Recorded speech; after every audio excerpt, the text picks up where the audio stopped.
Retro Hangover supported via Patreon by listeners like you. We would especially like to thank patrons Lyle McKarns, Ashton Ruby, Randall Quiggle, Tony G, Katie Quigg, and Paul Ramallo. Your continued engagement and generous donations are deeply appreciated.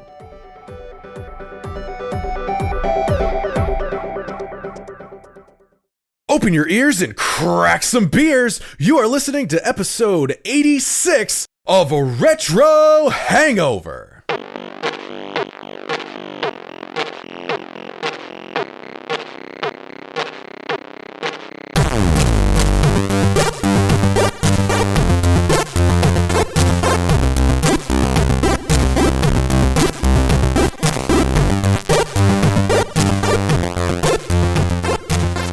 Hello, retro and classic gamers. Enough expository banter. Now we fight like men. And ladies who dress like men. For episode 86 of Retro Hangover, it is Morphing time! I am your co-host, Chris Copleen, with special guest, Lyle McKarns, and, as always, your host, Shane Dick Dragon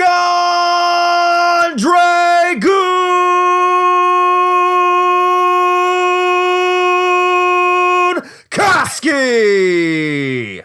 I was just about to say, I don't even know where to jump in there. We just lost you. Like, it just, the intro was so intense that the audio couldn't take it. That's a lot of Gilgamesh. You glitched Discord. That's how loud you were. I fucking broke it. It actually happens more often than you might think. So that's a whole lot of Gilgamesh just packed into one pretentious preamble there. I gotta say. I'm going to have to get back to alliteration at some point because I feel like I'm disappointing somebody who's like, this fucker always does alliteration. I tell my friends to listen to it because he has these stupid ass alliterations, and now for like the past 3 episodes, he hasn't fucking done it. God damn it. You've definitely been disappointing the denizens of Discord. That's correct. Ooh, there we go. Okay, yes. Well, we're making up for it slightly. Yeah, there's just one really pissed off like English major somewhere. I'm probably pissing off Paul Ramallo after he called me the gigolo of Jacksonville. So, yeah, maybe he's starting to get upset about that. Still feel like that is a dubious claim at best, but I'll go with it for now. I think the thing I take the most umbrage about that is saying the gigolo of Jacksonville as if there's only one. I am the premier gigolo. That is why I'm the gigolo. Well, it could be worse. He could have called you the juggalo of Jacksonville. We just talked about that last time. As a matter of fact, we did. And I can guarantee that there's more than one. Definitely. This is the home of Fred Durst, motherfuckers. Of course we have more juggalos. I know he's not part of ICP. I get it. Stop right. Doing the death rattle. This is 2 episodes in a row now where we've pissed off the ICP fans. We're just going to have Fago thrown at our houses. Yeah, both of them are very angry. Well, Goobs is at least one of those. Well, he's stopped listening. Great. Anyway, so let's talk a little bit about what we've been playing, what we've been up to. I think there's been a lot that's been going on lately. So, esteemed guest and patron saint of the show, Lyle McKarns, what, sir, have you been up to as of late? Well, I've been up to getting ready to move.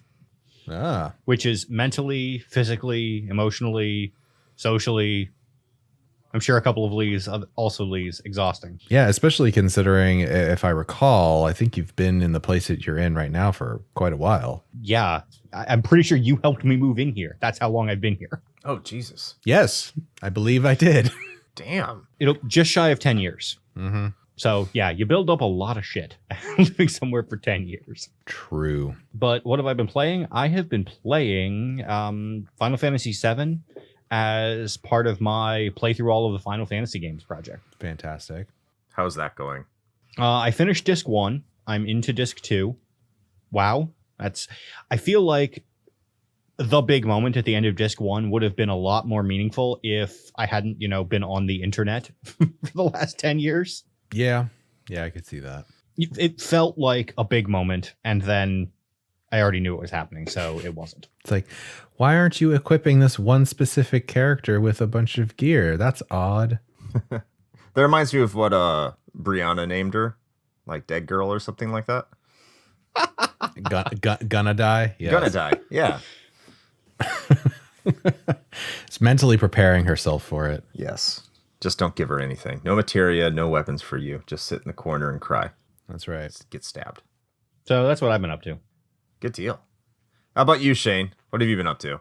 You know, not a lot. It's been pretty boring, honestly. That's bullshit. Yeah. Yeah. So I think at least most of the patrons and or people in the Discord, but I think especially folks that have joined us on the Twitch streams, because I talked a little bit about it. But I am officially an old married man. Hooray! As of, what, like two days ago, I think now. So, yeah. Congrats, man. Thank you. Yeah. And so, you know, it wasn't what we had originally planned. We had a much bigger sort of hoopla in the works, which is still technically in the works, but it's been moved to 2022 thanks to the plague. But we did, you know, have a very small celebration just with like close family and friends. And it was, even though it was small, it was still incredibly stressful because we were planning it and conducting it all almost entirely ourselves, which was a learning experience. And via Zoom, probably. Yeah, well, we'll get to that in a second. That was a whole other bag of bullshit. But the one thing that we learned from it was that we are going to hire an event planner or a wedding planner for the next one. I will spend the money because I do not want to deal with that level of stress again. The day itself was fantastic, but leading up to it and coordinating everything was a nightmare. And speaking of nightmares, we had intended on streaming this over Facebook Live to just a select group of like extended family and stuff like that. And that totally did not happen because no one had a reliable cell signal where we were at. So streaming just did not occur. Fortunately, Brianna has her, you know, professional recording equipment that she has for her sort of videography side gig she does on occasion. And so we set that up. And my esteemed co-host here, Chris, was in attendance, and he was manning the camera very expertly. And so we have some good footage there that we're gonna, you know, share with everybody who was unfortunately probably sitting at their computer for like a half hour staring at Facebook being like, what the fuck is happening? So sorry. I mean, to be fair, that's how I feel every time I look. True. Unfortunately, everybody, from that video, an earthquake did happen in the middle of it. So, you know, just be prepared for that while watching the video. Oh, right. And by that, you mean like you kicked the tripod or something? Is this something I should know about? Oh, probably. I'm sure it happened. But yeah, so that's kind of a big deal, right? And then outside of that, as far as games go, I mean, I've been coy about it, but honestly, we've fucking talked about it enough now that I'm just going to say it. But I've been playing Nier because we're going to be doing an episode about that in the near future. So I've actually really been enjoying it up to this point. And the thing is I know just from the general ambiance that this game kind of sets from like the get-go that I am in for some like emotional devastation, and I'm just waiting for everything to go down. But yeah, the game's been fun so far. I except for fishing. Fuck that. Fishing's terrible. Fishing does suck. But that's pretty much it. I've just been real busy getting everything else together lately. So I've been trying to get a couple like small games on my Steam backlog done though, in you know, whatever free time I do happen to have. So I've knocked out a couple of like, you know, games that I could finish in like 2 hours. So that's been good. Progress. It's progress. But what about you, Chris? What you got going on? I went to some dude's wedding on earlier this week. We drove around the park for about a good hour, and then we got to eat some food. and it was pretty That cool. sounds shitty. Yeah, it was fucking awful. I don't know what the fuck happened. I'm just joking. It was a good time. I had a really good time at your wedding, dude. Congratulations. I'm so happy for you too. But in terms Thank you. In terms of video games, I got this thing called the Terra Onion mode for my Saturn, and I can't pull myself away from my Saturn. I started playing Shining Force 3, which the last time I played that was about 9 years ago. It was one of the first games I got when I started retro collecting for my Saturn. And now that I have this mode, which is an optical drive emulator, you just put in a memory card and you can back up all your games, of course, just backups, because that's what I do. Everything's legal, right? And Yeah, definitely. you can play scenario 1, 2, and 3, where as in North America, you only got scenario 1. So Japan got all 3, but there's teams out there that translated all 3 scenarios. So in Japan, Shining Force 3 is 3 games that carry over into another game. And I started playing Shining Force 1 just to play 2 and 3, and I'm having a blast with Shining Force 3. And the best thing about it is that I'm enjoying it as a game as opposed to it feeling like a chore. I think this is the first game I'm playing where I'm actually having a really good time and like, wow, I'm enjoying myself since 13 Sentinels, which admittedly wasn't that long ago. But I just turn it on. I just want to go back and play it and progress. And I'm not feeling like I got to get this done for some, arbitrary reason. And that's a good thing. And I know that there are some people listening to this knowing that I played Nier Automata before this, and they are very upset about the fact that I just said that this is a lot better than feeling like playing a game of chores. Don't worry, I'm going to give that game its due. But yeah, that's what I've been up to, and I'm looking forward to using my mode more and enjoying that.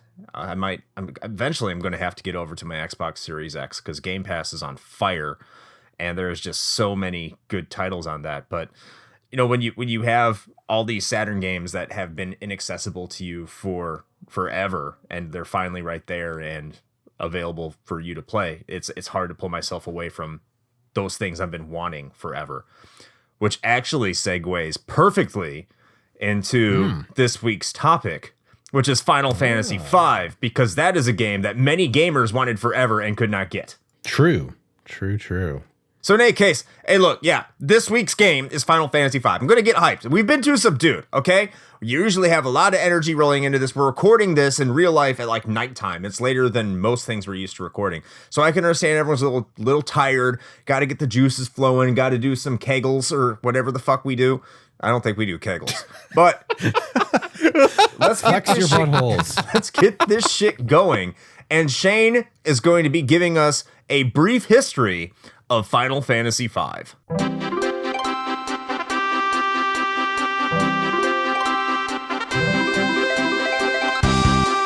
Quality sequels to beloved games are often glorified in the eyes of its fan base. It's not uncommon for avid players to look upon a game series with a critical eye, endlessly debating which entry is best, the strengths and weaknesses each possess, and the most memorable moments from each installment. While this is certainly something fans of Final Fantasy can do now, with nearly the full breadth and scope of the franchise available for anyone to play, this was not always the case. Up until 1999, and for some, as late as 2002, there was one game in the Final Fantasy pantheon that many had talked about, but never actually played. A game so revered that it was hailed as being quite possibly the best in the series, though it had never left the shores of Japan. That game was Final Fantasy V. FF5 would start development shortly after its predecessor, Final Fantasy IV, with much of the same crew on board. As was standard at that time, Hironobu Sakaguchi would direct, Yoshitaka Amano would design the characters, with Kazuko Shibuya designing the graphics, and Nobuo Uematsu on music and sound design. Yoshinori Katase would get his start penning stories for the Final Fantasy franchise here while working with Sakaguchi. Most notably, Hiroki Ito, the designer of the active time battle system, would be responsible for the game's now famed job system. One where characters would be able to change their stats and abilities whenever they wanted in order to better adapt to the new encounters as the game progressed. While the basis of this system was an idea originally found in Final Fantasy III, FF5 would take that idea further and allow characters to gain experience towards each job, granting them abilities that could be equipped regardless of the job class the character was currently using. This system not only allowed players to tackle the game in a myriad of unique ways, but also provided ample opportunity for several replays that never progressed quite the same way twice. FF5 was released on December 6th of 1992 in Japan to mostly positive reception, selling 900,000 copies within 24 hours of release, almost 5 times as many units as its predecessor had sold in the same time frame, and only 400,000 less than Dragon Quest V, the undisputed ruler of RPGs in Japan, had in the same year. In total, Final Fantasy V would sell approximately 2.5 million copies for the Super Famicom, with 2 million of those selling in just the first month. The message was clear. The Final Fantasy franchise was now a worthy competitor to Dragon Quest, with no signs of slowing down. Despite amazing sales, FF5 would not be making the trip overseas to the Super Famicom's sister system, the Super Nintendo. While Square had begun an English translation in early 1993 with the definitely not confusing working title Final Fantasy III, the project was quickly scrapped. Upon further review of the game's mechanics, Square's US division determined that FF5 would be too difficult for American gamers and decided to try localizing it as a standalone project outside of the main Final Fantasy line. The new working title would briefly be Final Fantasy Extreme, as that effort also fell through in relatively short order. This trend would continue with not one, but 2 more failed attempts to give the game a global release, both being Windows PC ports by Top Dog Software and Eidos Interactive. Having become fed up with the lack of momentum, fans took things into their own hands by crafting their own translation for emulators, one of the first games to receive such a treatment, that would be released in 1998. There would eventually be an official release, however. In the same year as the fan translation project, Toze would port FF5 over to the Sony PlayStation on March 19th, including CG-rendered FMV sequences covering major events of the game. Not long after, Square capitalized on a growing and fervent fan base thanks to the event known as Final Fantasy VII by creating an official translation for FF5 and bringing it over to North America as part of the Final Fantasy Anthology, with the PS1 port of Final Fantasy VI on September 30th of 1999, with Europe receiving the game with Final Fantasy IV on February 27th, 2002. While it may have received the official release fans were waiting for, it was met with disdain, as the translation was shoddy at best, especially in the case of Ferris's pirate speak. This problem would quickly be remedied with the release of Final Fantasy V Advance for the GBA on November 6th of 2006 in North America, along with the addition of new jobs and dungeons. Even so, the unofficial fan translation is still considered to be the best within many Final Fantasy circles. While the story of Final Fantasy V is long and circuitous, particularly in Japan, it has earned a rabid fan base that continues to play it to this day. In terms of legacy, elements of the job system have been carried over in other games in the series, most notably Final Fantasy Tactics and Final Fantasy X2. The question remains, however, as to whether FF5 truly is one of the best entries into the series, or if this notion was simply a product of the hype the game received by virtue of its absence from the North American market for such a long period of time. And that is your brief history of Final Fantasy V. All right, Shane, thank you very much for giving us that information about Final Fantasy V. Have you seen, Final Fantasy V has been through some shit, dog. It's seen some shit. You're not kidding. Yeah, it had a long path in order to get a decent official translation, and it's still arguable whether or not the fan translation is better. That's nuts. That it like here's just this major property that it took, when you think about it, 14 years to get an official translation that people wanted. It's just bonkers. I mean, you say that, but also like you kind of have to think about shit like, I don't know, Skyrim or like Fallout, where it's like it's this grand fucking thing that this company put out and put all this time into, and it was actually ultimately fixed by a bunch of fans that made some mods for it. And as far as the time frame goes, I mean, this might just be me.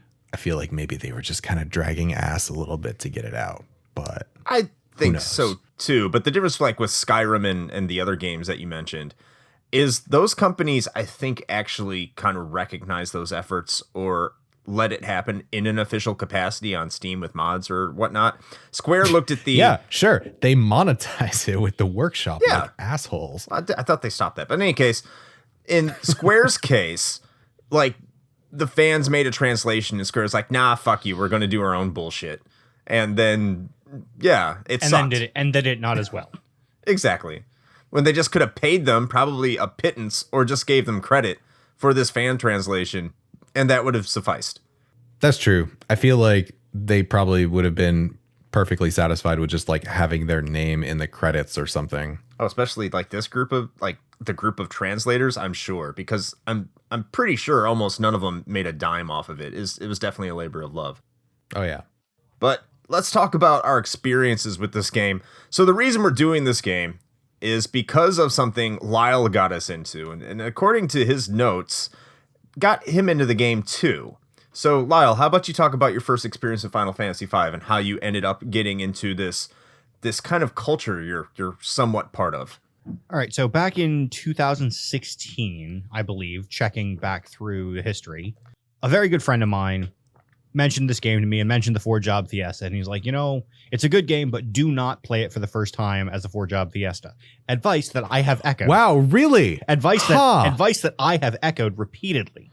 Yes, we have told this to other people who did play Final Fantasy V for the first time as part of the 4-Job Fiesta. I think I remember that clearly too, Lyle.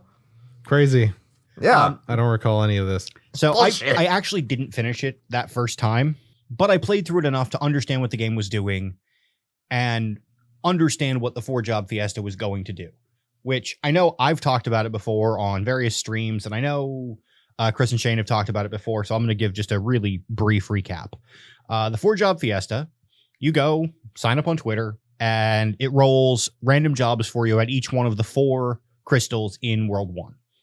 Each crystal generates some number of jobs, not an even number. I think it's like 4 and 4 and then more than that, or 6 and 6 or something.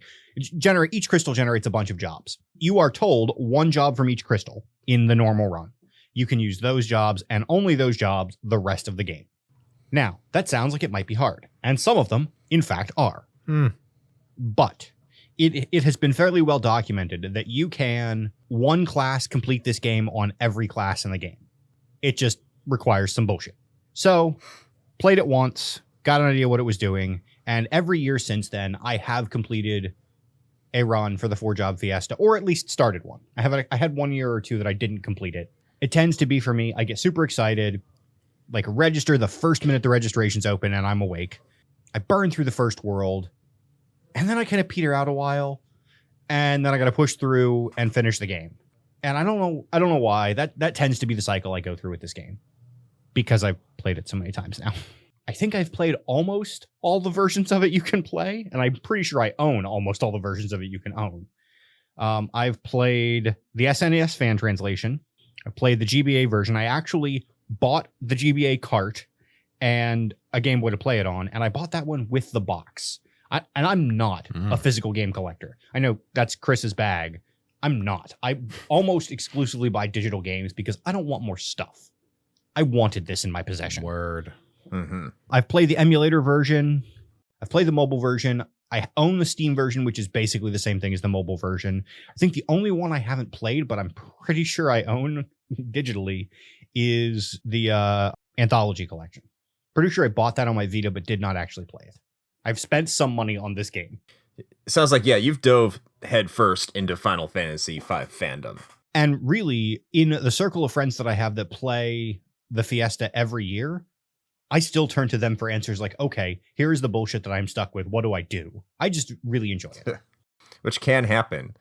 Because we saw that a lot with someone else on this podcast go through those similar kind of things. I'm having an idea of who that is, but maybe you can explain that. How about you, Shane? What are your personal experiences with this game? This is great. It's a cream of the crap. 10 out of 10. Mm-hmm. Best. I love how you're so facetious. It's so fantastic. I thought he was just constipated. Yeah, I mean, why not both? I kind of feel like Macho Man was at least slightly constipated almost all the time. That was last time. Yeah, I know. It's a callback, Chris. I'm bringing it back around. It's continuity. Come on, Chris, stay in kayfabe. I'm trying to. Yeah. Yeah. So, I mean, my personal experience isn't really much to talk about. I never played it when it first came over, or even with the fan translation like earlier, or even though it's been released on like every system known to man at this point, I guess. I did not ever take the opportunity to play Final Fantasy V. Also, just because I feel like for someone who hadn't played a lot of Final Fantasy, just like 5 seems like a weird place to jump into a series. That's like reading, the third entry in Harry Potter before reading anything else, which no, it's actually nobody never did that. No, that never happened. What? What? Did you do that, Shane? Okay, for the record, somebody lent me the book, and this was when they were like still being released originally, and someone lent me the third one, and they were like, "Oh, you got to read this. It's so good." And so I blame them for lending me the third book in a series without any context. But the first chapter or two, every time they talk about any proper nouns or anything, they're like, Harry Potter, who is a wizard. Well, but that's it. That's exactly it. I didn't sure know. We should be talking about Harry Potter and proper nouns. Is that no? something? Okay, listen. That's why I got through like a good sizable chunk of that book without realizing it was the third in a series, because J.K. Rowling has this like terrible habit of just re-describing shit every single book. So it sounded like it was like the first one with a few odd things where she was referring to something that like happened before. But like authors do that all the time to like world build. So I was like, oh, okay, maybe that's a thing she'll explain later. And I didn't get around to like, I don't know, halfway or 3/4 of the way through the book. And I was like, man, I feel like I missed something. Like your personal experience with Final Fantasy V.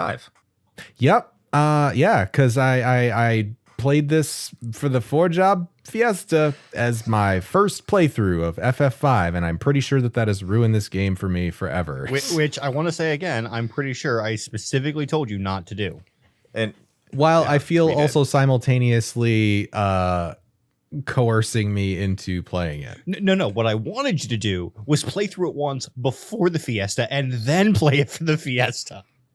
Uh-huh. Yeah, I remember that being very well articulated. I recall none of this. I was asking for considerably more nonsense from you. Yeah, to be fair, that's probably why it didn't happen. Oh, I know. I was like, I know. This guy's asking me to play this game twice. Ain't nobody got time for that. Twice when a short run of the game is 35 hours. Yeah, exactly. Short run. But yeah, so my personal experience was I got a kind of shitty roll on the jobs that I got. And I tried to do the best I could with it. And then I ended up trying to do a cheese strat, which actually went against the rules of the Fiesta in the first place, which kind of invalidated my run anyway. So it was kind of pointless at that point. But then I was so frustrated with the whole thing that I reached a boss that was immune to my bullshit tactic, and I just fucking gave up. So FF5, 10 out of 10. Stop. Any case. I notice I say that a lot. In any case, I'm going to have to stop saying that. So in any case, my personal experience with this is probably the most organic now hearing your two stories. So when that fan translation was released in 1998, I was actually on it. I played the game in 1998, or at least 1999, because I guess it came out in late 1998. So one of my friends in junior high, I went over to his house, and I'm not sure if I said this on a podcast before. I may have, but if I haven't, bear with me here. I would go over to his house like every Friday, and we'd hang out and we'd play video games. And one Friday I went over there, and he was like, "Hey, we're playing Final Fantasy IV on the PC." And I'm like, "Bullshit. You can't play Final Fantasy IV on the PC." And that's when I discovered the wonderful world of emulators. And this is the late 90s, people. So these things have been around longer than one of our patrons, if I'm getting, no, almost around longer. So a lot of these files were bigger than 1.4 megabytes. And you might be asking us, some of you, I'm sure most of you know, but some of you may have forgot, what the fuck is the big deal about 1.4 megabytes? 1.44. I'm sorry, 1.44. So what is the big deal with 1.44 megabytes? When you 3D print the save icon and you try and save files on it. Yeah. Yes. Yes. But the thing is, kids, you know that save icon? That's what that is. Exactly. Now, 1.44 megabytes was the size of a floppy disk. That's how big they were. And I'm not talking about the big floppy disk. I'm talking about like the little compact, what are they, like 1.4 megabyte floppy disks. And Final Fantasy V was bigger than that.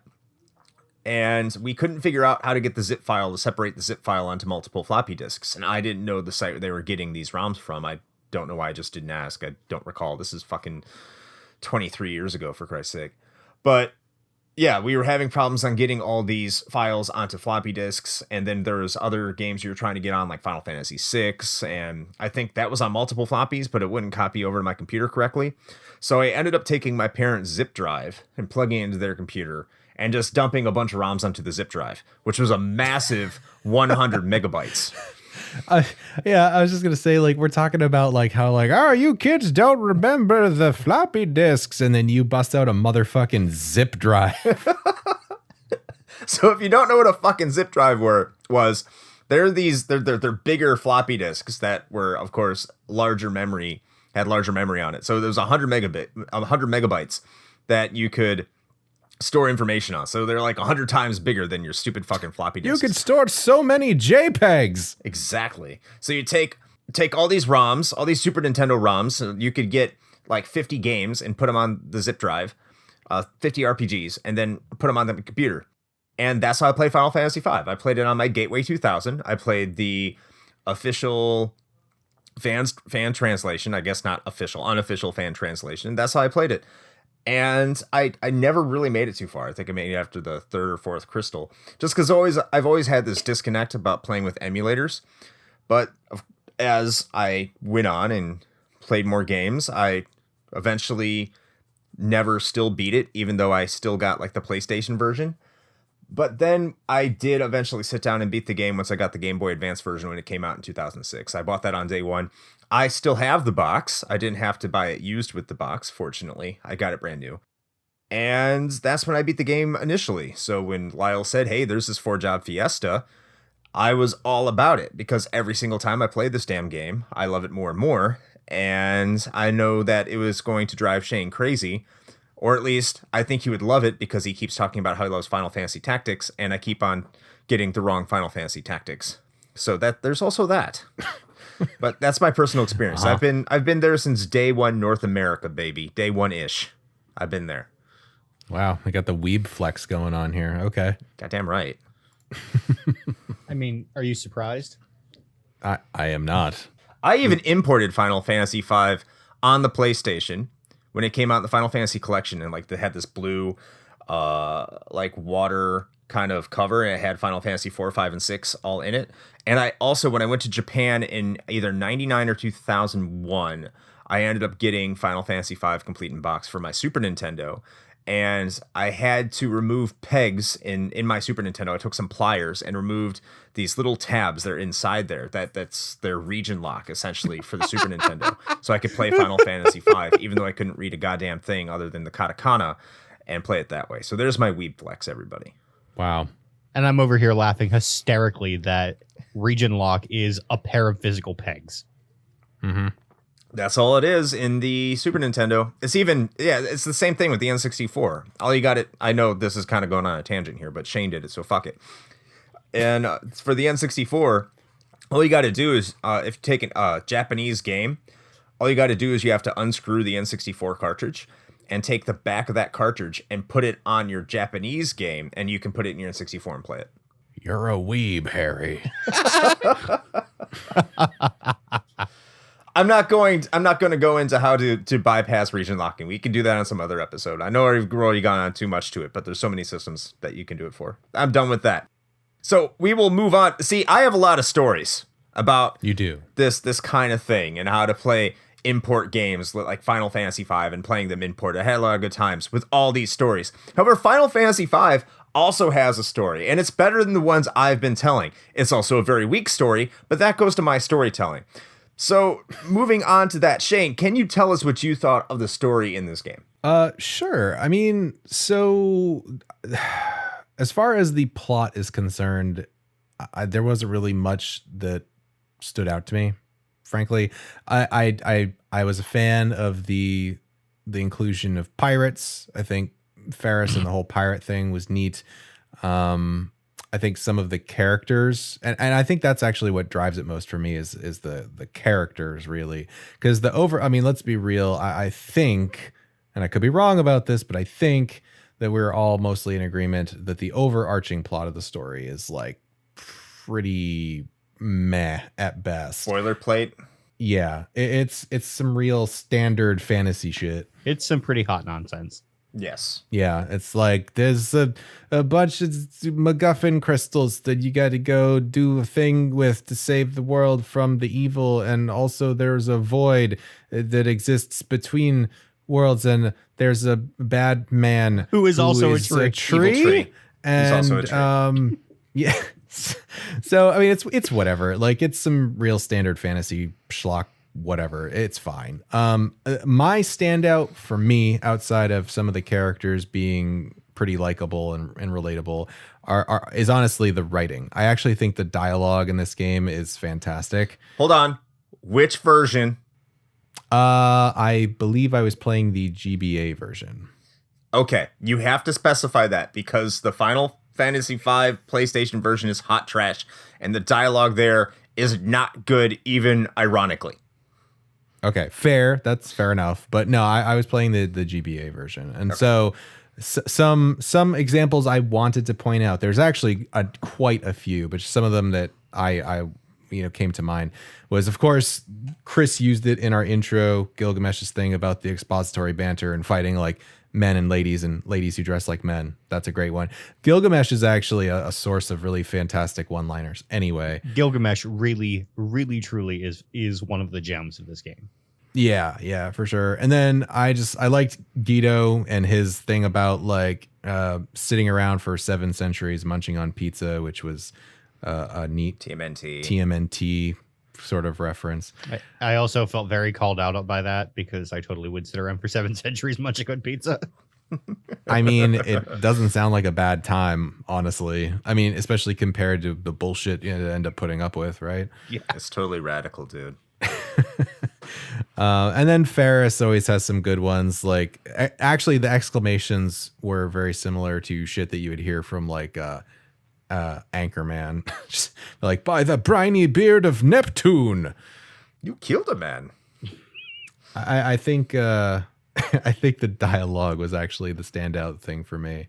I don't know. What about you, Lyle? What are your thoughts on the plot and writing here? The plot is not why I play this game. It's certainly not why I play this game every year. Well, you don't want to re-experience this fantastic story. No, I don't. Okay. No. If you want plot in a Final Fantasy game, I would suggest either 4 or 6 or 7 or 2. I haven't played 2 yet, so I can't say that. But basically, every other Final Fantasy game that I've played, other than 1, has more plot than this. It's there, but it's not good. It's not bad. I don't dislike it, but it feels like it's just the necessary amount of plot to get you to step through the thing they really wanted to show off, which is the job system. Mm-hmm. Like, this is a mechanics game with enough story to get you to keep playing. There's a plot, but it's absurd.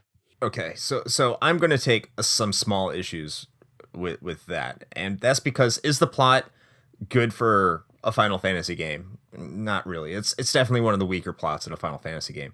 That being said, compare it to its contemporaries in the early 90s, especially on like the Super Famicom or the Sega Genesis or whatever the case might be. And it kind of matches the majority of its contemporaries. It's kind of right where it needs to be.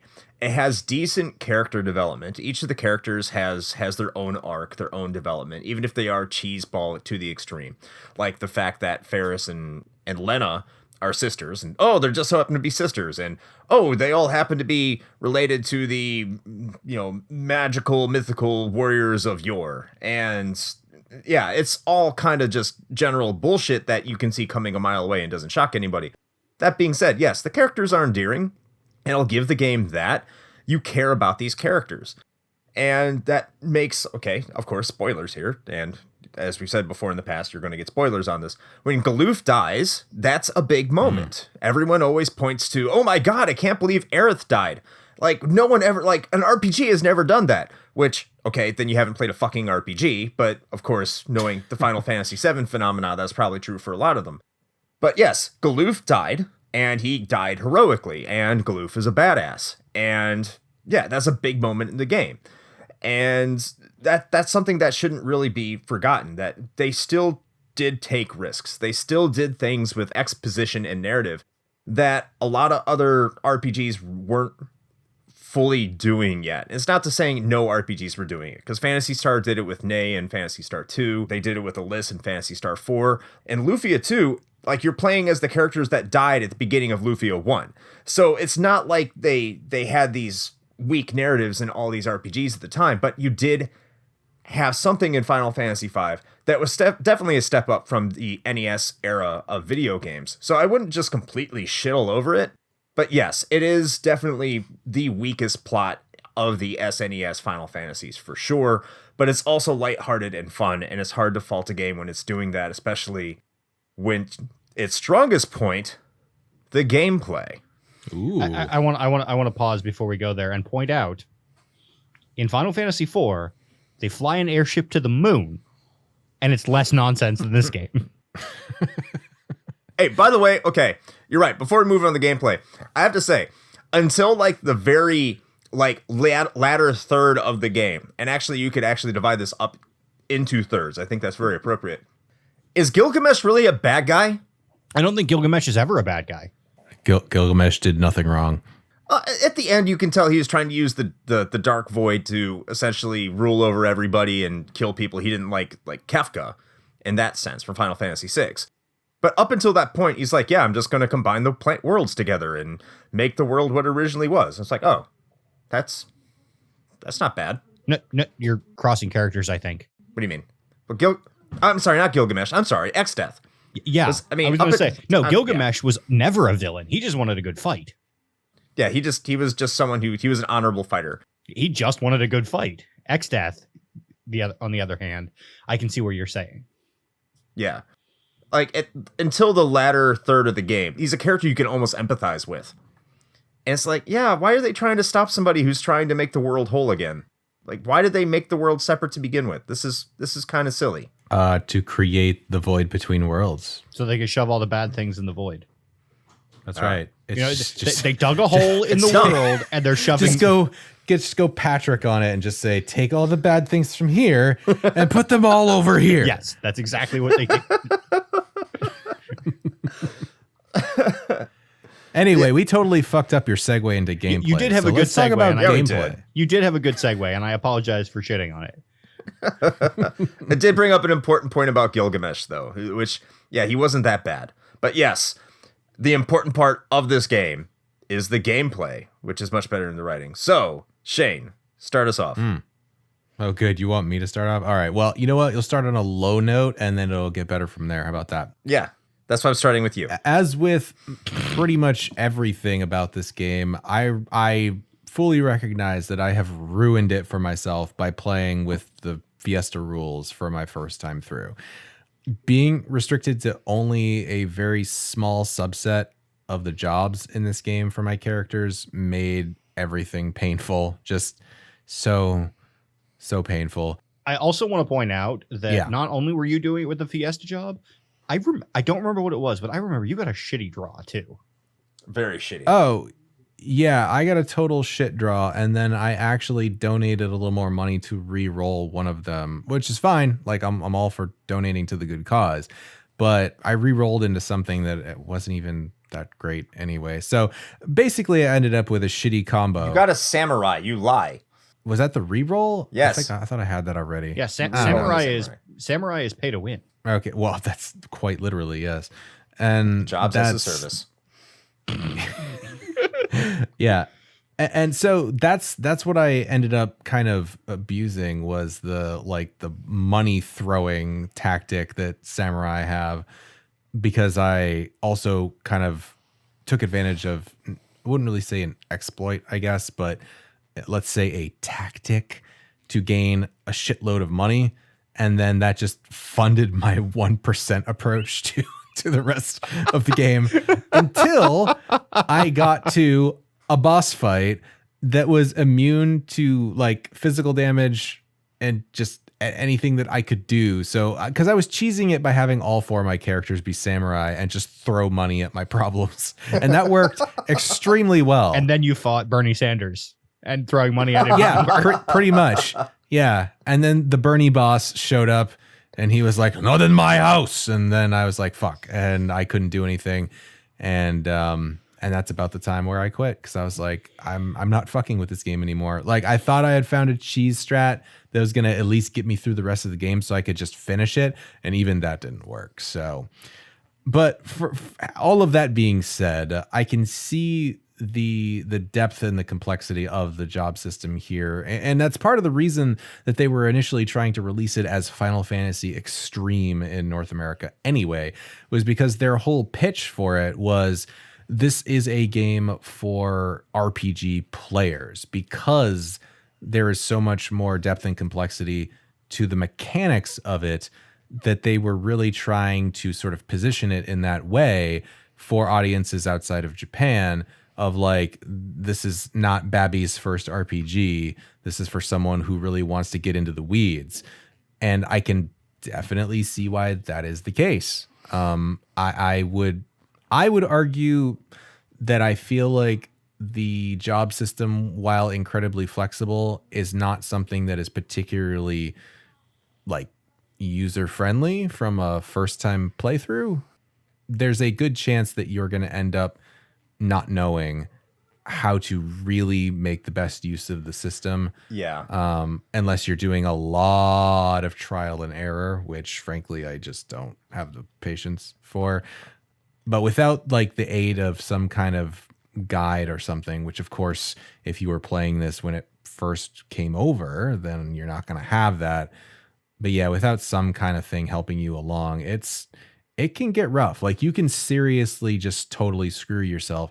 And it's not like you'd have any idea, right, what would be coming up. Like, my encounter with that boss, even though it's sort of an extreme example, is still kind of a good example, because that is a very real thing that can happen. And it's not like an FF5 specific problem. You know, this is something that can come up in other RPGs as well. But where you think you've got a party comp that you like and is effective, and then you'll just run up against an enemy that's just like, oh, that one tactic that you've been using, yeah, fuck all that, it does nothing. And then you have to completely change your strategy. And for what it's worth, I think the job system being as flexible as it is, you can kind of adapt to those things maybe better than some other RPGs, which kind of lock you into a given track. But it can be kind of overwhelming. That's at least from someone coming at it for the first time. I think you make a good point when you say that this game is, you have to kind of go into it at some point knowing what is there in front of you. And I think there's no better job class to look at than the Blue Mage, which is a job, as Lyle laughs, of course he knows, that you like, it's a job where you can pick up enemy abilities. And the good thing about the Blue Mage is that they can completely break the game. The bad thing is that you have to know what enemies do what abilities, and what abilities can be picked up by your Blue Mage, and what abilities need to be controlled by a Beast Tamer in order to cast it on your Blue Mage so they can learn it. or what items do that. And if you don't have that information readily available to you, you're not going to be able to do those things. So yes, there is a lot of trial and error. There is a lot of, if I play this a second time, then I'll be able to get through it because now I know what my party composition should be prior to going into a battle, or at least the abilities. But that's the thing, like, the replay value on this game is so incredibly high because of that fact, and just because of the job system. So you can go through this game your first time, struggle, get frustrated, but because there's such an amount of flexibility with the job system, like, this was the case for me for the longest time until I actually sat down and beat it with a guide. And yes, I did have to use a guide in order to beat it, but the flexibility is there that once you go through and you're like, okay, this system didn't work for me, and you want to put it down. But then the very next second you're like, oh, I want to start it again, and start it like with a new job class and a new job system, and master these abilities and carry those abilities over and make my party that much more stronger, and set up ideally for all these bosses and game situations that are coming up. And that's the beauty of it. And that's what I love about it, is a lot of these jobs you look at and they're very innocuous in their advantages, like Geomancer. Geomancer looks like shit, and you're like, I'm never going to fucking use the Geomancer. But there are situations where there are abilities that you need to equip on your character that are only available to the Geomancer. In the original release, you couldn't dash unless you had the thief's ability, or you couldn't see through walls unless you were a thief. And when you're a thief, like, they're weak as shit, but they have abilities that are critical. I wouldn't say critical, but they provide a unique advantage to you in navigating through the world. So every single job has its own function that is going to be so important to the player. And, you know, it's all about your gameplay style. What do you value? What do you want to do? Do you want to go through destruction, you know, like this destruction mode, or and not think about things? And in that case, you do have those options. But at some point, like, those options do stop, and you have to think about, how can I reconfigure my party to maximize the party's ability? That's actually why, as you being more of a PC gamer, I thought you would like this game a lot more, just because there is the ability to customize your party to your liking. And that's why I'm actually a little shocked. But I understand going through the 4-job Fiesta, yeah, I mean, that's going to ruin it for you. But the gameplay here, yeah, it's mind-boggling, the options you have, the amount of abilities you can do, and just how you can customize your party to just be absolute badass motherfuckers and just destroy shit, to the point where I guess, like, the record is someone's beaten this game at level 7 or level 5, something like that. Just taking advantage of the job system. The potential is absolutely there. How about you, Lyle? Yeah, so the thing I say about the gameplay is, this is the meat of the game. This is why people play the game. It's complex, it's flexible, it's so complicated and flexible that there's a yearly kind of event where people play this game with different jobs for charity. This is my 5th year doing it, and there are jobs I've never played in the Fiesta. I've never gotten to play a Black Mage, which breaks my heart, because Black Mage for life. And there are only 2 jobs I've had multiple times. I've had the Blue Mage more than once, and I've had the Dancer more than once, which, oh no, that's so terrible. No, it's not. No, it's not. It's really not. It's absolutely not. And that's the kind of variance where all the replayability comes from. And there are so many broken combos. Just a couple that I've experienced just doing the 4-job Fiesta rules. Blue Mage. Blue Mage existing is hacks. Yes. One of my favorites was Bard and Summoner. Bard with Swift Song and Hero's Rhyme. I did the final boss of the game. So the final boss of the game, like a lot of JRPGs at this point, is a double phase boss. And the first phase was a joke, and I just spent it preparing. But then the actual final form of the final boss, which is this 4-headed monstrosity, each head having its own abilities and hit points, I beat that in, I think, either 2 or 3 turns, because I had used Swift Song and Hero's Rhyme to get it haste way up and attack way up. And then, you know, when you summon Bahamut with multiple characters a turn, and it does max damage to every head every turn, yeah, it's over quick. Same kind of thing with a Bard Dancer, because Dancer, you can get max damage. And then Blue Mage Beastmaster, which Chris already hit on some, which when you don't have Beastmaster, you have to get a little more, shall we say, creative with Blue Mage.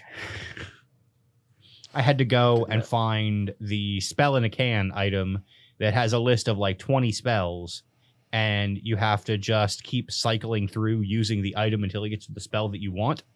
And then you can use it to confuse your enemies into using their good abilities on you so you can learn them. It's some bullshit.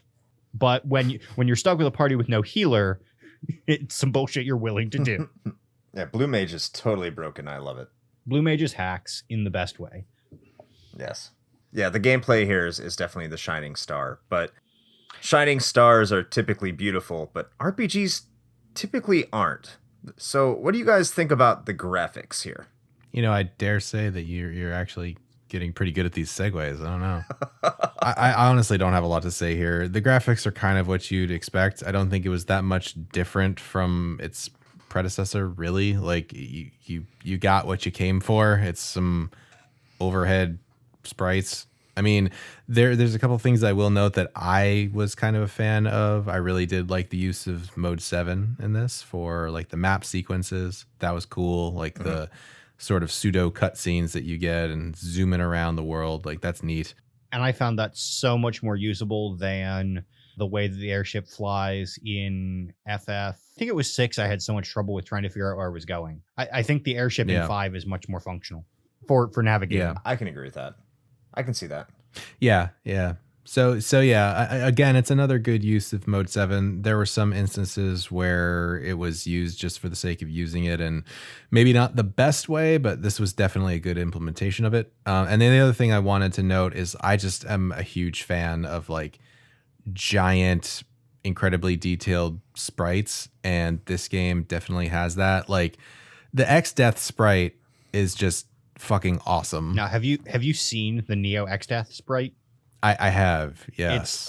It's ridiculous nice. in the best way. Yeah, absolutely. And that's the thing is like getting further and further into kind of the 2D 16-bit era, you really started seeing more and more of these intricate, boss sprites especially, and I really love those. Like, don't get me wrong, like there's so much artistry that goes into, HD 3D games these days, and they look amazing, but there's just something about the level of like meticulous detail that goes into creating just this ginormous sprite based boss that I don't know, it's a whole, it hits different is what I'm trying to say, and this game definitely has that. So as far as graphics go, like I think those are the two things that really stand out for me personally.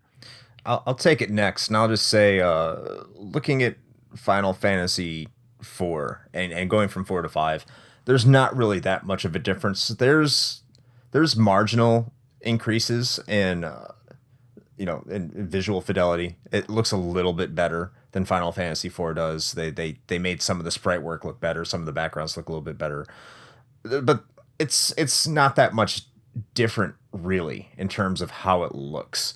And I find that a little bit disappointing in a way, especially when you compare Final Fantasy V to, say, Final Fantasy VI. Final Fantasy VI looks way better in terms of graphics than Final Fantasy V. Mm-hmm. Final Fantasy V is definitely it's that middle step in between 4 and 6, I guess, as it should be. But just someone who didn't play Final Fantasy V until well after I played Final Fantasy VI, it felt a little basic. And I understand it came out in late 1992, but it's really hard to compartmentalize that when comparing it to the games I'd already played. And it's not like RPGs really had great graphics, as I said earlier. Like, RPGs were not really known for great graphics. But by the time I had played Final Fantasy V, a Super Nintendo game, I had played like the aforementioned Final Fantasy VI, which looked fantastic. I had played Chrono Trigger, which looked fantastic. Super Mario RPG, which looked fantastic. So Final Fantasy V was very underwhelming, even though maybe at the time it came out, it was decent looking. And I don't think Square's always, as much as, diehard asshole fans like me talk about Final Fantasy VII and said, oh yeah, now Square is a bunch of graphics whores, as that we said back in the day. Square's always been trying to push the envelope in terms of what they can deliver, but I just don't feel like they did that with 5. Mm-hmm. That being said, looking back at it, look, it's a classic RPG. It's fine. It's tolerable. That's not what you're there for anyway. So yeah, it works. It's functional. It does what it needs to do. Just don't play the mobile version. Right, Lyle? So I'm really torn about that because for a lot of the gameplay reasons, I do prefer the mobile version. But when it comes to the graphics, nothing beats the GBA version for me. Agreed. From my perspective, with the GBA releases of 4, 5, and 6, they really smoothed out the differences. And I've talked to Chris about this back and forth some as I've been playing through them. And the differences just aren't as noticeable. Because I played 6 right after playing 5, and I'm like, this isn't that much different playing it on the Game Boy Advanced. Mm-hmm. That being said, I don't have a ton of experience with the original release sprite work, but I am absolutely a sucker for good, like the 16-bit era sprite work, or that a lot of the modern games that kind of echo that same feeling. Yeah, I honestly don't know what they're thinking with some of these we'll loosely refer to as remasters of some of these games. Like this happened with this, and wasn't it like Secret of Mana, right? That was the other one where they like gave it that weird overhaul where it looked like a really bad like RPG Maker game. It looked terrible. Chibi bullshit or something. Yeah, awful. Yeah, I don't understand that. Like, why the hell would you replace the sprite work? Like, it looks so terrible by comparison. I don't know. Maybe that's the old man in me talking. I don't know. Well, if you're an old man, so am I, because I agree with you.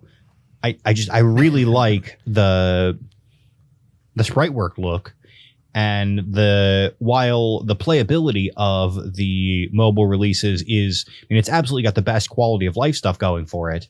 It's just not as pretty. Yeah, it looks like butt. It's an eloquent way to put it. Yes, that's what we're here for. Put things eloquently. Definitely. Yes.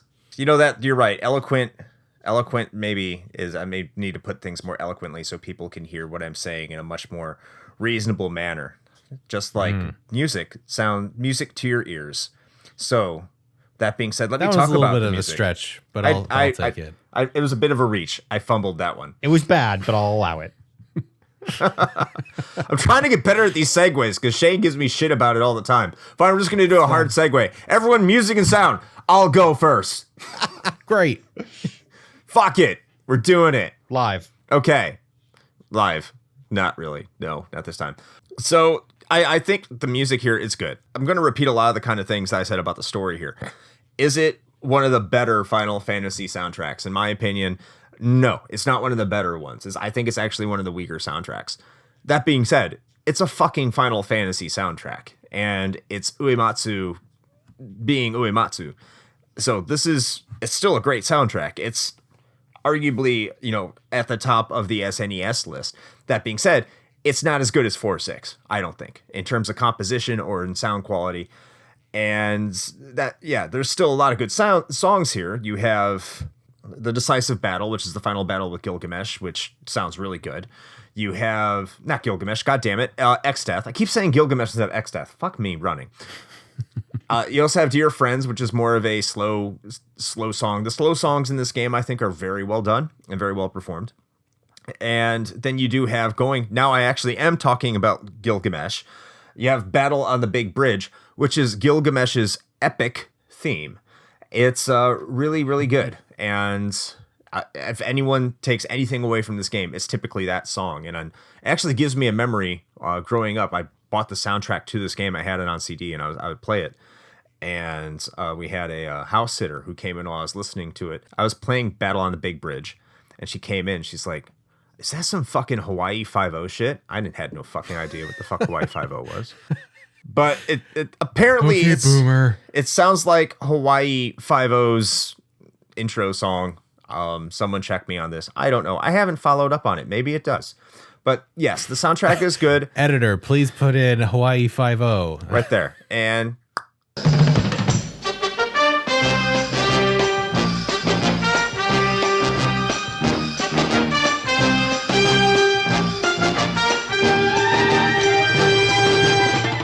get us content ID claimed.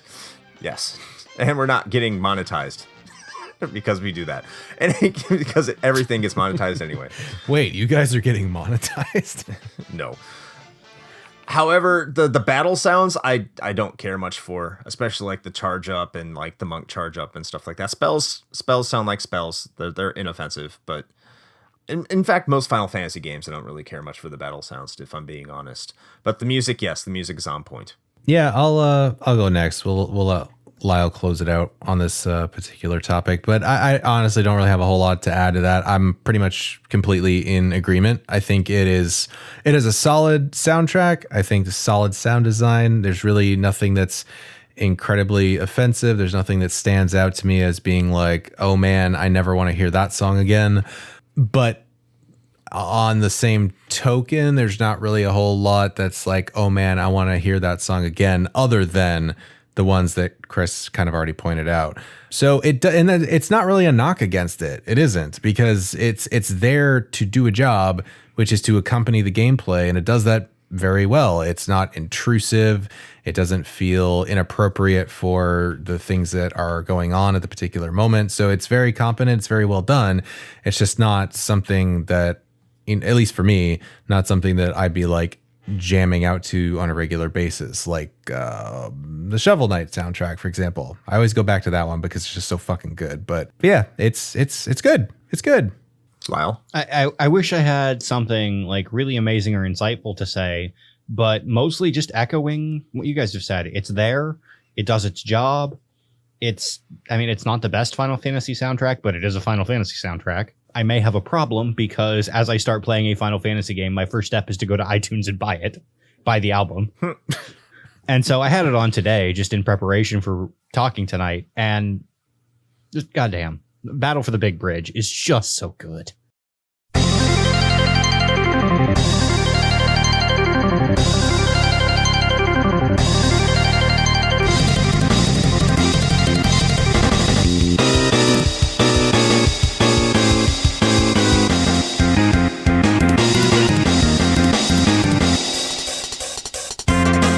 It's just so good.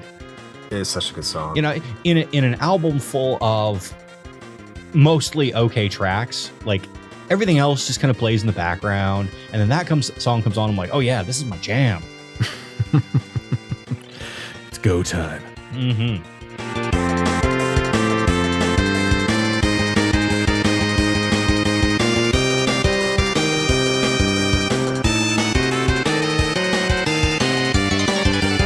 Right. Well, I guess with that being covered, Chris, you had a couple of extra notes here on some miscellany that we wanted to cover. So anything you want to touch on here before we start to wrap things up? Yeah, sure. So here's some, I guess, fun facts for fun. Here's just some miscellaneous shit. Okay, everybody? Here's some miscellaneous bullshit. And they might be fun. Yes, some learning. For lack of a better term, here's some fun facts. So prior to the release of Final Fantasy IX, so I understand this is fucking 20 years ago.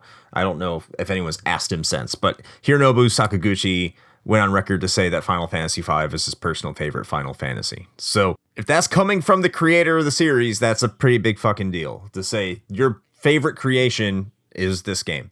That's one little tidbit there. Tetsuya Nomura, who is famous for being punctual and getting games out in a timely manner. Yeah, he was considering putting in two characters into the game, which one was a ninja with a dog and a gambler that would use cards and dice as a weapon. Wait a minute, aren't those Final Fantasy VI characters? Yes, they are. They eventually became Shadow with Interceptor and Setzer, which are the two characters in Final Fantasy VI that Tetsuya Nomura designed. The gambler idea was actually supposed to be Ferris, but eventually Ferris became a pirate. Yarr.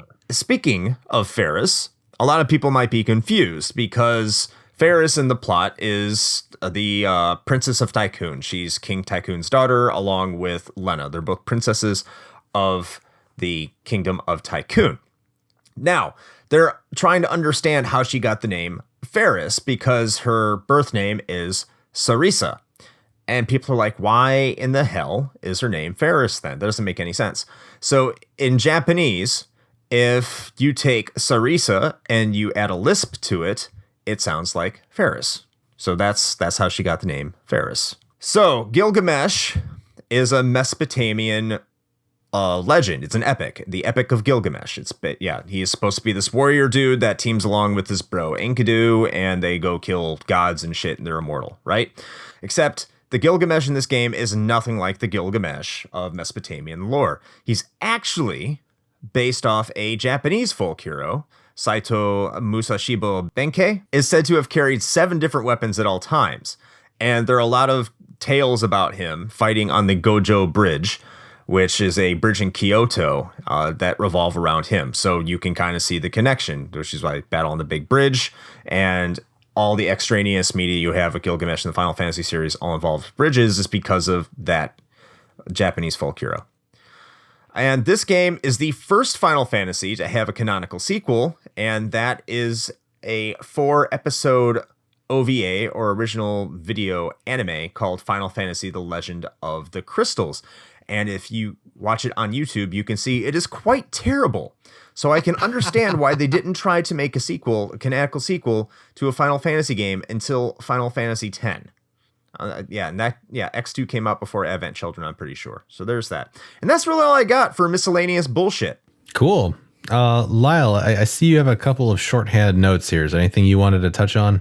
It looks like Chris already brought up the Gilgamesh and Enkidu, which I thought it was extra cool that they got Enkidu in there as well, which is in the Epic of Gilgamesh. He's a man born mostly as a wild animal who becomes friends with Gilgamesh, and they go around kicking ass together. And, you were talking about sequels, and while it's not officially a sequel, I did want to bring up a game.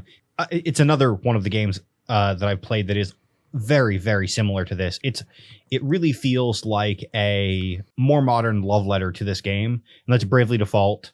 I don't know about Bravely Second. I assume it's mostly the same, and Bravely Default 2.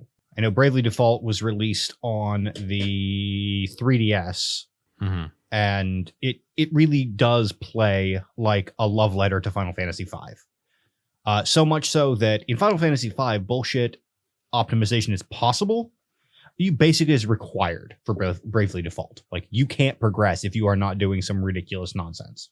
By the way, both are Square Enix games. Oh, yeah. So there is that. Bravely Default was going to be released as a Final Fantasy game, and then I don't remember why it was not.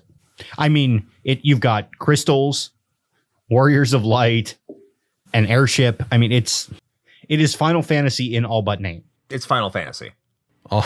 All the pieces are there.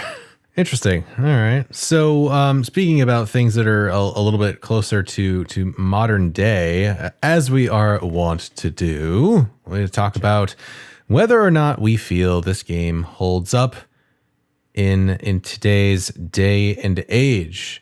And so, Chris, yes. Why don't you start us off? What do you think? Does this thing hold up now? Absolutely. This is one of the few games that I can go back to and play just for the replay value alone. It's a game that gets better every time I play it, and that's really something that makes it unique. There's not many games I can say that about. As I said, when I started playing it, I actually liked it less than I like it now. In fact, I liked it a lot less than I like it now, and I still liked it back then. Also, with that in mind, this probably should not be your first Final Fantasy game. Mm-hmm. It is kind of complicated, and it has a lot of mechanics that if you're not really inundated deep into RPGs, or you haven't played Final Fantasy Tactics, or you don't understand the job system, and you're not looking for a challenge, this is a game that you need to prep yourself for before getting into. It's a good game. It's a really good game, and it does hold up 100%, and you should play it. But if you've never played a Final Fantasy game before, this is not the one to start with, unless you just are going to be like Lyle and you're just going to tinker with the job system ad nauseum until you really grow to love it. But yes, it does hold up. Go and play it. Enjoy it. Again, not my favorite Final Fantasy. I don't think it's the best Final Fantasy, and I don't think it's the first Final Fantasy you should play, but you should play it. All right. Well, I'll go ahead and go second so we can kind of sandwich mine in between you and Lyle here. So again, my experience is not typical at all. I, against better advice and judgment, played this in a very constrained manner for my first time through, and I think it might have actually just ruined the entire game for me forever. I say that, but maybe someday I'll have some time to go back and give it a fair shake by just playing it, the way that it was kind of meant to be played. So I wouldn't take my experience as gospel as far as whether the game holds up or not. I do think it definitely does, mechanically, even graphically, and music. Everything still stands on its own. And that's one of the nice things about sprite-based games anyway, is that art style really does, generally speaking, hold up far, far better than a lot of earlier polygonal titles, as we've mentioned several times on the show before. Mm-hmm.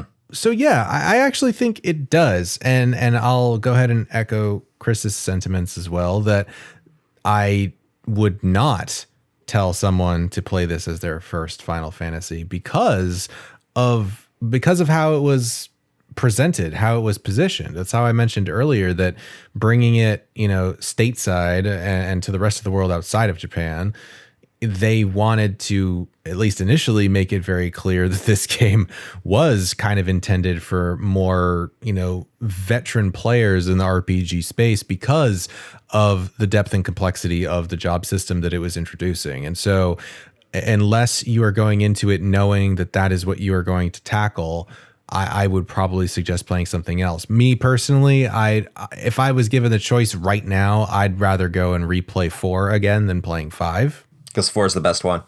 Yeah, I mean, I'm just being honest there, but does 5 hold up today? Yeah, absolutely. And especially with all of the places that it's been ported to, if you're not a stickler for the graphics, I tend to agree with Lyle that a lot of the quality of life improvements do make the mobile / Steam version of it pretty attractive for those reasons. But if you're going to get really turned off by the weirdly clean, shiny, rounded off chibi graphics that they tried to put in there, then probably go with the GBA. But I would try to jump into a different FF game before you try to play this one. So does it hold up? Absolutely. Kind of as Shane was saying, depending on who you are, why you're doing it, I recommend different versions. If you're an established Final Fantasy fan or a retro enthusiast, which if you're listening to this, I'm assuming you're one of those, definitely the SNES or GBA version is a really good choice. For folks who are newer to either Final Fantasy or retro games, I'm going to echo Blizzard here and say, y'all have phones, right? And suggest that you play the mobile port. I will also acknowledge that Square Enix does not know how to price mobile games, and yet we keep buying them, so maybe they do. Yeah. You want to pay fucking $18 for this RPG on your phone? I do not. No. And then I do anyway. Yeah, well, yeah, you're an enabler, Lyle. No, I usually wait until they're half price, so I'm only paying $9 for an RPG on my phone. Hooray! Oh, great. Okay. I mean, for what it's worth, though, in the sake of fairness, I would rather pay $9 up front for a full game on my phone than download a free-to-play one and then get nickeled and dimed for 5 years. Yeah. So really, truly, if you're newer to retro games, RPGs, pick up the mobile port, maybe when it's on sale. It's got a lot of quality of life improvements that make it a much more enjoyable experience to play, but the artwork is not as good. It's newer, it's shinier, it's not better. With that being said, I just need to add a brief caveat. Do not play the PlayStation version of this game. Do not play it. It's slower, the translation is shittier, and even if you get some sort of patch, like I just said, it's slower. Don't play the PlayStation. Play the Super Nintendo version, the Game Boy Advance version, or I'm going to hate myself for saying this, but like Lyle said, the mobile version. Do not play the PlayStation version. It sucks. For me, at least, during the Fiesta every year, I take that as an opportunity to try new versions of it.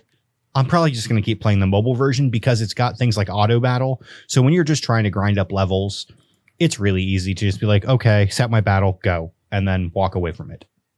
That is hard to argue with. Yeah, it really is. All right. Well, on that note, I think that brings our discussion of FF5 to a close. So, Lyle, thank you once again for coming onto the show and being a special guest host. I was thrilled to be here as always. And I suppose we can probably just let the cat out of the bag on this one anyway, but because we are doing Final Fantasy month, we will be having Lyle on again for our next episode coming up. So looking forward to that as well. And so Lyle, you do things that are on the internet. Where can the people find the things that you do? So unlike usual, I actually have two things I want to plug this time. Whoa. First, I'm going to plug my own podcast. Hi, hello. I also have a podcast because I'm a person on the internet. I'm a middle-aged white man. I'm a middle-aged white man with an internet connection and a microphone. Listen to what I have to say. Mine, it's called urandom-podcast.info. Yes, I know the URL's horrible. There wasn't a better one when I was buying them. So good. But it's me and two of my good friends get together once a month and just ramble and bullshit for several hours until we get tired and fall asleep. I've had people ask me what it's about, and I look at them blankly and say, what do you mean? It's about whatever the hell we want to talk about. So it's the perfect ASMR podcast. You can put it on and just fall asleep. If what you enjoy is the part of a podcast where the hosts just banter with each other and talk about random stuff, I have good news for you. That's the whole show. And something more relevant to the topic. So a year ago, I picked up a Game Boy Advanced. I got the SP version, the clamshell, because when I was a kid, I thought they looked badass and I always wanted one, and I had never had one. And hi, I'm a middle-aged adult who makes good money now. I wanted one, so I fucking bought it. Fair. And I bought Final Fantasies 4, 5, and 6 with it, and I played them all. And I'm like, you know what? I'm really enjoying watching this series evolve. How far can I take that? And so I started a project. It's called My Final Fantasy Experience. That is ffe.x1101.net. I'm going through all of them, or almost all of them, with some asterisks. I have been told to probably skip 3 because there's nothing there that I haven't seen better versions of, and it's maybe not great. But I was also told to skip 1 and didn't do that. So who knows whether I'll follow those directions. So I have currently played Final Fantasy 1, Final Fantasies 4, 5, 6. I'm currently playing 7, and I'm also currently playing on and off 14. That's a generous way to say on and off. Okay, I'm not playing very much right now, but I've played through the main story and one of the expansions. I'm in the next expansion. I'm enjoying 14, just in chunks. So if you want to know what I think about a bunch of other Final Fantasy games, come check this out. And, you know, if I get through this list and I want to play some of the spin-offs, I might do that too. Good stuff. There you go. You can get all of those done, and then you can start playing the free-to-play mobile games and never have time for anything else ever again. Why do you hurt me like this, Shane? Get into Brave Exvius, man. It's great. Honestly, the second big driver for wanting to go through this project is I know that Final Fantasy XIV pulls a lot of things from a lot of Final Fantasy games, and I generally like what they're doing, so I want to know where it came from. Yeah, no, that's definitely fair. You know that Captain America gif where he's like, I understood that reference. That I want that to be me, and it currently isn't. Fair enough. Yeah. It also just made me think about that Tactics mobile game that they just released a little while ago, and how sad I was that it's such a fucking money grab. But anyway, so as far as we're concerned, if you're listening to this, then hi, you have found us. Welcome. We hope you enjoyed your stay.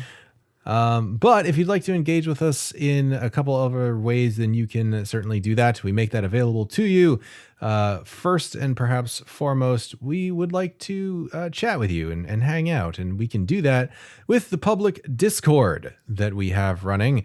And you can join in on the fun by going over to bit.ly/RHP chat. That's bit.ly/RHP chat. And that'll drop you into the arcade floor where you can say hello. And, then you can share some memes, listen to some 24/7 vaporwave that we've got in the music channels while you're jamming out to something there, and just have a good time. So we got a good little community going, and we'd love to have you there. As far as supporting the show, if you would like to do that in a more concrete fashion and join the upper echelons with our good friend Lyle here, then you can head over to our Patreon. which you can reach by going to the fantastic URL gorpfans.com. That's GORPFANS.com, and select the donation tier of your choice, which will give you access to bonus audio content. We've got full extra episodes out there, as well as short form content like rapid fire reviews and video games were a mistake and outtakes from these recording sessions. So you can get access to all that stuff by heading over that way. We also do have a merch store. That's at bit.ly/RHP merch. You can pick up a shirt or a mug or a bumper sticker to slap on your grandma's forehead.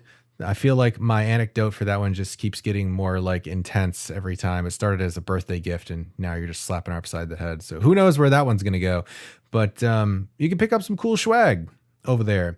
And Chris, you want to tell the fine people where they can find us on Sunday evenings?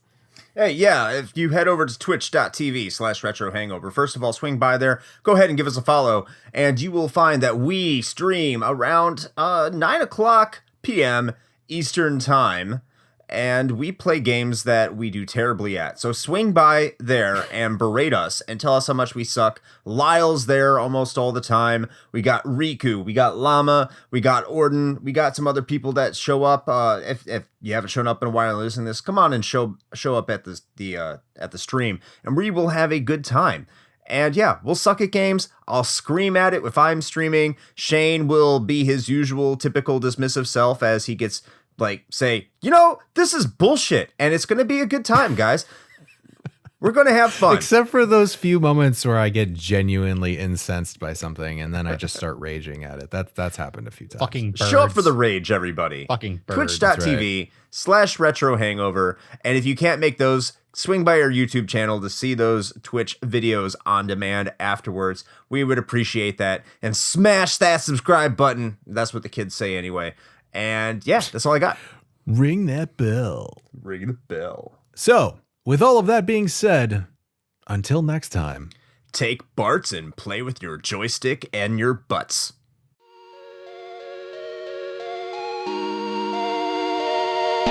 Shane here with a quick message. The one rule Chris and I have always gone by regarding advertisements is this. It has to be something we use and can personally vouch for. If you know me, you know I love coffee. And Bones Coffee Company has been my go-to for home brewing for quite some time now. Their small batch beans come in an impressive variety of flavors like Mint Invaders from Chocolate Space, or Electric Unicorn, which I swear tastes exactly like Fruity Pebbles. And the best part? No added sugar or calories involved, just natural flavors infused right into the beans themselves.